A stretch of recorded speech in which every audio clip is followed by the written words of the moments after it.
ഇന്ന് ബ്രേക്ക്ഫാസ്റ്റിൻ്റെ കൂടെയും അതേപോലെ ചോറിൻ്റെ കൂടെയൊക്കെ കഴിക്കാൻ പറ്റിയിട്ടുള്ള നല്ല അടിപൊളിയൊരു മുട്ടക്കറിൻ്റെ റെസിപ്പി കാണിച്ചു തരാം കേട്ടോ. ഇപ്പോൾ സ്കൂളൊക്കെ തുറന്നതല്ലേ, ഇപ്പോൾ കുട്ടികളെ ലഞ്ച് ബോക്സിലൊക്കെ കൊടുത്തേക്കാൻ പറ്റിയിട്ടുള്ള ഒരു ഐറ്റമാണ്. ഞാൻ ഇപ്പോൾ ഇവിടെ ഒരു 5 മുട്ടയാണ് കേട്ടോ പുഴുങ്ങിയെടുത്തിട്ടുള്ളത്. നിങ്ങൾക്ക് എത്ര മുട്ട വേണമെങ്കിലും എടുക്കുക. അപ്പോൾ ഞാൻ കുക്കറിലാണ് മുട്ട പുഴുങ്ങാൻ വെച്ചിട്ടുണ്ടെങ്കിൽ ഇത് ഉപ്പും വെള്ളം ഒഴിച്ചിട്ട് കുക്കറിൽ വേവിക്കാൻ വെച്ചിട്ടോ.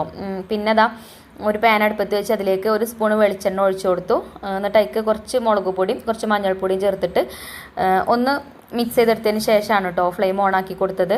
നമ്മൾ പുഴുങ്ങി വെച്ച മുട്ടയിലിട്ടിട്ട് ഒന്ന് വഴറ്റിയെടുത്തു. പിന്നെ പിന്നെ എണ്ണയിൽ തന്നെ 2 സവാള ചോപ്പ് ചെയ്തെടുത്തിട്ടുണ്ടെങ്കിൽ അതിലേക്ക് ചേർത്തിട്ട് ഒന്ന് വഴറ്റി കൊടുത്തു. പിന്നെ അതിലേക്ക് കറിവേപ്പിൻ്റെ എല്ലാം ചേർത്ത് കൊടുത്തു. മുളക് പൊടി, മഞ്ഞൾപ്പൊടി, മല്ലിപ്പൊടി, കുറച്ച് പിന്നെ ചിക്കൻ മസാല, ബീഫ് മസാല എന്തെങ്കിലും ചേർക്കുകയാണെങ്കിൽ നല്ല ടേസ്റ്റ് ആട്ടോ. ഞാൻ ഇവിടെ ബീഫ് മസാലയാണ് ചേർത്തത്.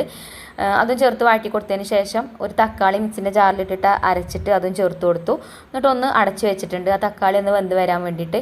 ഇനി ഇതാ നമ്മൾ പുഴുങ്ങി വെച്ച മുട്ട ഉണ്ടല്ലോ, ഇതുപോലെ നല്ല ആഴത്തിൽ കട്ട് ചെയ്യരുത് കേട്ടോ. അതേപോലെ വട്ടത്തിലാക്കിയിട്ട് ഒന്ന് കട്ട് ചെയ്തെടുത്തിട്ട് ഇതിൻ്റെ മഞ്ഞ ഭാഗവും വെള്ള ഭാഗവും നമുക്കിതുപോലെ ഒന്ന് മാറ്റിയെടുക്കുക.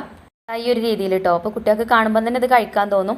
അപ്പോൾ നമ്മൾ മസാലയ്ക്ക് ഇപ്പോൾ വഴന്ന് വന്നിട്ടുണ്ട്. പിന്നെ ഞാൻ അതിലേക്ക് കുറച്ച് വെള്ളം ഒഴിച്ചിട്ട് ഒന്ന് മിക്സ് ചെയ്തെടുത്തു.